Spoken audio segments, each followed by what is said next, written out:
यार IT industry में ना सबसे बड़ा सवाल क्या है बताऊं कि भाई तेरा पैकेज क्या है। आपका पैकेज कितना है सर। इंटरव्यू के बाद हो या परफॉर्मेंस रिव्यू के बाद या आप अपने दोस्तों के साथ वीकेंड में टाइम स्पेंड कर रहे हो तो ये सवाल ज़रूर आता है कि भाई तू कितना कमा रहा है ना। तो आज बात करते हैं एक सीरियस क्वेश्चन की कि जैसे जैसे आपका एक्सपीरियंस बढ़ रहा है तो आपके लिए एक आइडियल पैकेज क्या होना चाहिए। तो आज हम बात करने वाले हैं एक फ्रेशर की जिसका एक्सपीरियंस 0 से लेकर 2 साल है से लेकर एक हाईली एक्सपीरियंस मैनेजर या डायरेक्टर की जिसका ईयर ऑफ एक्सपीरियंस 20 साल तक का है कि आपका एक आइडियल पैकेज क्या होना चाहिए आईटी इंडस्ट्री में। अगर आप उससे कम कमा रहे हो तो भाई आप थोड़े अंडरपेड हो। अगर आप उससे ज़्यादा कमा रहे हो तो भाई कॉन्ग्रेचुलेशंस, आप अपनी लाइफ में बहुत अच्छा कर रहे हो। तो आज की वीडियो इसी बारे में होने वाली है। मेरा नाम है मनीष, आप देख रहे हैं मेरा चैनल मनीष जामवाल। अगर आपको वीडियो पसंद आती है तो प्लीज़ मेरे चैनल को सब्सक्राइब करें, वीडियो को लाइक करें और वीडियो को अपने दोस्तों के साथ शेयर करें। तो चलिए वीडियो को शुरू करते हैं। तो सबसे पहले है द स्टार्टिंग पॉइंट, मतलब फ्रेशर की सैलरी। तो भाई देखो, सबसे पहले बात करते हैं फ्रेशर की। अगर आप एक फ्रेशर हो और आप इंडियन आईटी मार्केट में अगर आप काम कर रहे हो तो इंडियन इंडस्ट्री का स्टैंडर्ड जो है वो फ्रेशर्स के लिए वो है सैलरी लगभग 3.5 एलपीए से लेकर 6 एलपीए के बीच की होती है। ये डिपेंड करता है कि आप कौन सी कंपनी में काम कर रहे हो, आप अपने कॉलेज कौन से कॉलेज से पास आउट हो, आपकी टेक्निकल स्किल्स कितनी स्ट्रॉन्ग है। टॉप टियर कॉलेजेस में जो कंपनीज आती हैं, गूगल, माइक्रोसॉफ्ट, अमेजोन, वहाँ पैकेज 10 से 12 लाख का होता है। जा भी सकता है बट ऑनेस्टली जो मेजॉरिटी ऑफ जो लोग काम करते हैं वो 3.5 से लेकर 5 एलपीए के बीच की उनको सैलरी मिलती है। तो भाई अगर आप सोच रहे हो कि फ्रेशर और आपको 12 लाख मिल जाएगा और आप इन हैंड एटलीस्ट 80-90 लाख कमाओगे तो भाई थोड़ा ग्राउंड रियलिटी चेक कर लो।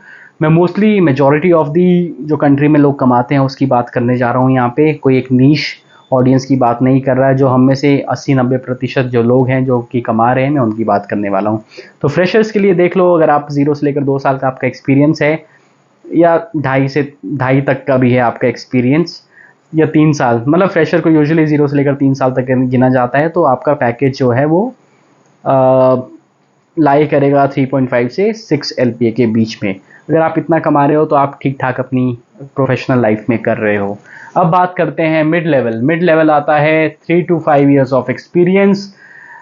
मिड लेवल एक वो कैटेगरी होती है जहाँ पे आपका जो करियर है वो बहुत ही ज़्यादा बूम कर सकता है या एक स्टैग्नेंट में रह सकता है। बूम इसलिए कर सकता है क्योंकि आपके पास एक ऑलरेडी क्लाइंट हैंडलिंग एक्सपीरियंस है, आपको किसी टेक्नोलॉजी में काम करते हुए 2 से 3 साल तक हो चुके हैं और इसमें आपका आइडियल पैकेज होना चाहिए 8 लाख से लेकर 15 लाख तक। अगर आपने इस बीच में अगर आपने एक स्विच मारा है तो आपको 8 लाख तो कोई नहीं रोक सकता 8 लाख का पैकेज देने से। अगर आपने 2 स्विच तक मार लिया तो आपको 15 लाख तक का मिलना चाहेगा। लेकिन देखो ये तभी पॉसिबल है अगर आपने खुद को कंटिन्यूसली अपस्किल किया है और आपने अपने डोमेन में खुद को अप टू डेट रखा है। एग्जाम्पल कीजिए, अगर आप बेसिक कोडिंग या सपोर्ट में काम करते हो तो शायद आपकी सैलरी जो है वो 7 से 8 के आसपास ही मिलेगी। बट अगर आप किसी निश स्किल अगर आपके पास है, जैसे आप डेटा साइंस, डेवऑप्स या क्लाउड इंजीनियर हो, तो वहाँ पे जो पैकेजेस हैं वो थोड़ा हाई पेइंग होते हैं, तो आपको 12 से 15 लाख तक एक्सपेक्ट कर सकते हो। तो गाइस, स्किल्स को अपडेट करना बहुत ही एक ज़्यादा ज़रूरी होता है। This is the key for success, upskilling yourself. Experience के साथ साथ स्किल को ग्रो करोगे तो सैलरी काफ़ी जल्दी जल्दी जल्दी जल्दी ग्रो होगी। ठीक है, अब बात करते हैं सीनियर लेवल के एम्प्लॉयज़ की। तो सीनियर लेवल के एम्प्लॉयज़ उनको बोला जाता है जिनका ईयर ऑफ एक्सपीरियंस यूजुअली 5 से लेकर 10 साल का होता है। तो 5 से लेकर 10 साल के बीच में जो आपकी आइडियल सैलरी होनी चाहिए वो होनी चाहिए 15 लाख से लेकर 25 लाख तक। लेकिन ये डिपेंड करता है आपकी किस रोल में हो। अगर आप देखो 10 साल, 5 से लेकर 6 साल का एम्प्लॉय भी एक मैनेजर हो सकता है और वो टीम लीड की पोजीशन में हो सकता है। तो जो मैनेजरियल पोजीशन है उनको यूजुअली एक हायर पैकेज मिलने के चांसेस होते हैं। तो जो मैनेजर लेवल पे है उनका 20 लाख तो आप आराम से क्रॉस कर सकते हो। लेकिन अगर आप किसी टेक्निकल ट्रैक पे हो, अगर आपने पीछे टेक्निकल ट्रैक फॉलो किया और अगर आप एक टीम लीड हो तो आपका जो सैलरी रेंज है वो 18 से लेकर 22 लाख तक का होना चाहिए। लेकिन इम्पॉर्टेंट बात है कि सीनियर्स का जो पैकेज है वो डिपेंड करता है कि उन लोगों ने कितना स्विच किया है। क्योंकि मैं अगर आपको एग्जांपल दूं, अगर आप एक ही कंपनी में काम कर रहे हो तो 5 से लेकर 10 साल के एक्सपीरियंस में हो सकता है कि आपका 7-8 लाख का पैकेज भी क्रॉस ना करें, जो कि टीसीएस जैसी कंपनीज में देखा जाता है। और वही अगर आप बार बार स्विच करते आ रहे हो तो हो सकता है कि आपका पैकेज जो है वो 25 लाख तक भी चला जाए। आप एक्सपेक्ट कर सकते हो 25 लाख तक का पैकेज। तो 3 लेवल की बात मैं कर चुका हूँ। फ्रेशर्स जो कि 3.5 से लेकर 6 या 7 एलपीए तक उनका पैकेज हो सकता है। जो मिड लेवल के एम्प्लॉयज़ होते हैं 3 से लेकर 5 साल के, उनका पैकेज 8 से लेकर 15 लाख तक का। और जो सीनियर एम्प्लॉयज़ होते हैं 5 से लेकर 10 साल के एक्सपीरियंस के, उनका पैकेज 25 लाख तक जाने का वो है, अनुमान आप लगा सकते हो। इतना कमा रहे हो तो you are doing pretty well. उसके बाद नंबर आता है स्पेशलाइज रोल का। अगर आप आईटी सेक्टर में हो और आप किसी स्पेशलाइज रोल में हो, मतलब आप एक कंसल्टेंट हो, आप मैनेजमेंट कंसल्टिंग कर रहे हो, आप टेक्निकल कंसल्टिंग कर रहे हो, आप साइबर सिक्योरिटी एक्सपर्ट हो, आप एआई इंजीनियर हो, आप क्लाउड आर्किटेक्ट हो, तो आपकी सैलरी बहुत ही एक हाई स्केल पे है। और बहुत ही ज़्यादा चांसेस है कि आप 5 से लेकर 8 साल के एक्सपीरियंस पर भी आप 30 एलपीए तक का पैकेज कमा सकते हो। लेकिन बात वही आती है अपस्किलिंग की। अगर आप जेनरिक रोल्स में अटके रह जाते हो तो आपका सैलरी ग्रोथ जो है वो उतना ही स्लो होता है।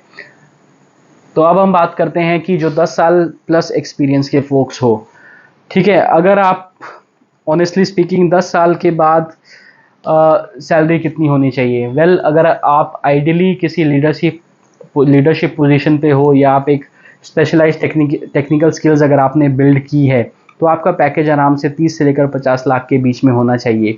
लेकिन आईटी इंडस्ट्री में एक हार्श रियलिटी ये है कि अगर आप 10 साल के बाद भी सेम लेवल पे काम कर रहे हो जहां आप 5 साल पहले कर रहे थे, तो आपकी सैलरी जो है वो थोड़ा स्टेगनेंट हो सकती है। तो हो सकता है कि जहां बाकी लोग 40 से 50 लाख कमा रहे हो, वहीं हो सकता है कि आप 15 से 20 लाख ही कमा रहे हो। तो ये डिपेंड करता है कि आपकी जो ग्रोथ है, जो आपके रोल में आपकी ग्रोथ है वो क्या हुई है। देखो, आप 5 साल की उसमें भी आप टीम लीड हो और आप 15 साल के एक्सपीरियंस पे भी अगर आप टीम लीड हो तो हो सकता है कि आपकी जो ग्रोथ है वो अपने पीयर्स के मुकाबले थोड़ा कम रह जाए। अगला है कि कंपनी मैटर करती है भैया, कौन सी कंपनी में काम कर रहे हो। कंपनी अगर आपकी वेल रेप्यूटेड है, वो उसका एक पे स्केल अच्छा है, तो आप अच्छा कमाओगे। अगर आप किसी टॉप टियर कंपनी में काम कर रहे हो जो कि सर्विस बेस्ड कंपनी है, जैसे कि टीसीएस, इन्फोसिस, एक्सेंचर, तो आपकी सैलरी ग्रोथ के पैटर्न जो है वो थोड़ा स्ट्रक्चर्ड होता है।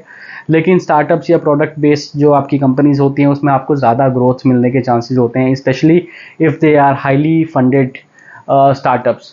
तो अगर आपको सैलरी को रॉकेट लगाना है, पॉकेट में रॉकेट नहीं, सैलरी में अगर आपको रॉकेट लगाना है, तो आपको राइट कंपनी चूज़ करना बहुत ही ज़रूरी है। समटाइम्स एक छोटी प्रोडक्ट बेस्ड कंपनी आपको एक एमएनसी से ज़्यादा फास्ट ट्रैक ग्रोथ पर ले जा सकती है। सो अब मैं बात करना चाहूँगा कि टेक अवेज आपके इससे क्या हो सकते हैं। देखो, फ्रेशर्स के लिए जो पैकेज है वो 3.5 से लेकर 6 एलपीए का होना चाहिए। 3 से 5 साल तक के जो मिड लेवल के एम्प्लॉयज़ हैं उनका पैकेज होना चाहिए 8 से लेकर 15 लाख तक का। जो सीनियर लेवल के एम्प्लॉयज़ हैं 5 से लेकर 10 साल का एक्सपीरियंस जिनका होता है, उनका होना चाहिए 15 से 25 लाख तक एक्सपेक्ट कर सकते हैं, स्पेशली अगर आप किसी लीडरशिप रोल या आप मैनेजरियल रोल पे हो। तो 10 प्लस अगर आपका है, उसमें से आप 15-20 साल कुछ भी मान सकते हो, तो आपका 30 से लेकर 50 एलपीए तक का एक गोल रखना चाहिए कि आपको इतना तो कमाना ही है। और याद रखो, सैलरी ग्रोथ का एक फॉर्मूला है, राइट स्किल्स, टाइमली स्विचेस और स्मार्ट नेगोशिएशन। बस इतना समझो और आपका पैकेज हमेशा मार्केट के टॉप पे रहेगा।